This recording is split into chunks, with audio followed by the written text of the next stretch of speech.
Fala pessoal! Neste vídeo, eu vou comentar sobre os HDs e os SSDs, quando eles surgiram, como eles funcionam e suas vantagens e desvantagens. Vem afobado assim não, vem tranquilo, vem tranquilo. Já vai deixando o like e se inscrevendo no canal para que você possa receber mais vídeos como esse.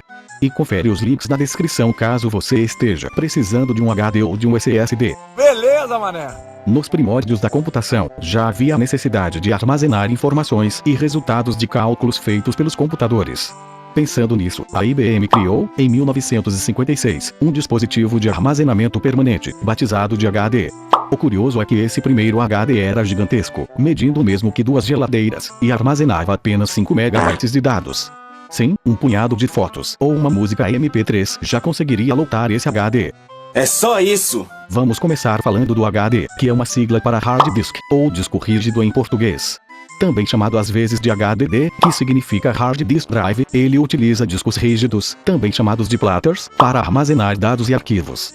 Como podem ver na imagem, ele possui diversas peças em seu interior, que participam do processo de armazenagem e acesso das informações. Os já citados platters, que podem estar em diferentes quantidades, dependendo do fabricante e do tamanho do HD. O eixo, que é responsável por girar os platters na hora de gravar ou acessar as informações. O braço de leitura, que sustenta a cabeça de leitura, parte responsável por ler e gravar os dados nos platters. O atuador, a peça que movimenta o braço de leitura ao longo dos platters de acordo com a necessidade. Um cabo flat, para conectar o braço de leitura ao atuador. E aqui temos os conectores, utilizados para conectar o HD ao dispositivo desejado.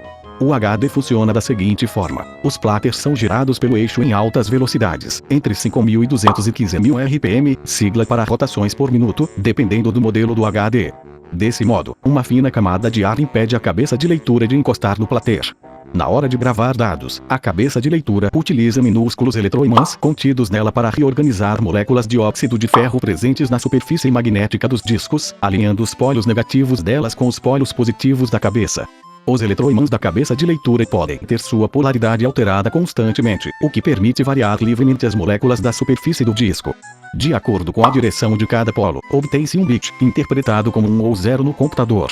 Já na hora de ler os dados gravados, a cabeça de leitura capta o campo magnético gerado pelas moléculas alinhadas, que acaba gerando uma corrente elétrica, vinda da variação de sinais magnéticos positivos e negativos, que vai para uma bobina de fios dentro da cabeça. Essa corrente vai para a placa lógica do HD, onde é interpretada como sequências de bits 1 e 0, que formam os diferentes arquivos armazenados no disco. Esse processo ocorre sem contato entre a cabeça de leitura e o disco, já que o tempo de duração de um disco rígido seria comprometido por conta dos danos físicos. A maioria dos HDs possui um imã ao lado do atuador para recolher a cabeça de leitura para uma posição segura nos momentos em que o computador está desligado ou quando não há leitura ou gravação de dados. Legal! Bem louco! Agora vamos falar do SSD, sigla para Solid State Drive, ou Unidade de Estado Sólido, em português. A ideia de utilizar uma unidade de armazenamento com semicondutores surgiu nos anos 70, com a criação do STC 4305 da Storagetek, em 1978. Ele utilizava dispositivos de carga acoplada para armazenar os dados. E, dessa forma, ele conseguia uma velocidade de operação 7 vezes maior do que o HD 2305 da IBM. O primeiro SSD comercial baseado em memória flash, formato utilizado até hoje, foi lançado pela SanDisk em 1991, com uma capacidade de 20 MB, o que é ridículo para os padrões atuais, mas que já apresentava sua superioridade em relação à velocidade de leitura e gravação de dados. Mas que formidável! Olhando um SSD por dentro, vemos alguns componentes. Memórias flash não DIMM, responsáveis por armazenar os dados. Um chip controlador, que gerencia os processos de gravação e leitura e também procura e corrige setores defeituosos para evitar corrupção de dados. Uma memória cache, que é utilizada pelo controlador para aumentar a velocidade de gravação e leitura do SSD. E, por fim, a interface por onde você conecta o SSD ao dispositivo desejado. Uma observação sobre isso é que existem 3 tipos de SSD de acordo com seu tipo de interface: o SSD SATA, o SSD M2 e o SSD AIC. O SATA utiliza a mesma interface dos HDs, o que o torna o mais lento entre os SSDs, embora ele já seja consideravelmente mais rápido do que os HDs.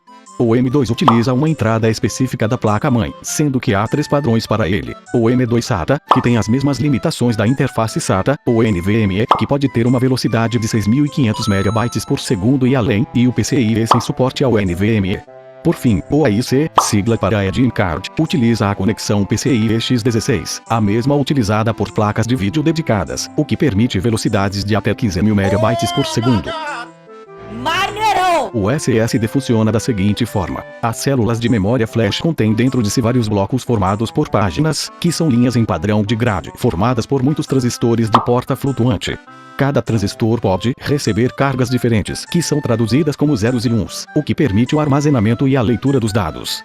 Na hora de gravar informações, caso você altere ou reescreva qualquer parte dos dados já utilizada, o SSD tem que atualizar o bloco flash, o que significa copiar quaisquer dados que estejam presentes nele para outro local, apagar o bloco original para aí sim reescrever os dados desejados com alterações. O SSD possui um espaço interno extra para mover e duplicar dados temporariamente, este que não pode ser acessado pelo usuário.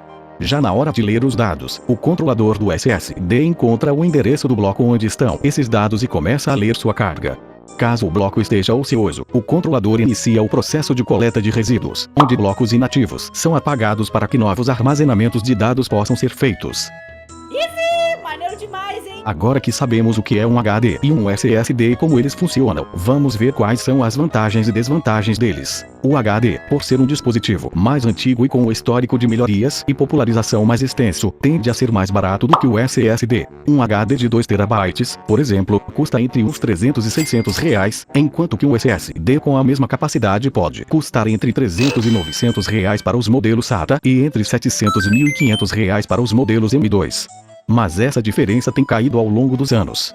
Também por causa da longevidade, os HDs possuem modelos com mais capacidade de armazenamento disponíveis, tanto para o consumidor comum quanto para fins empresariais. Por fim, o HD possui uma vida útil, em média, maior do que o SSD, embora essa diferença também esteja caindo.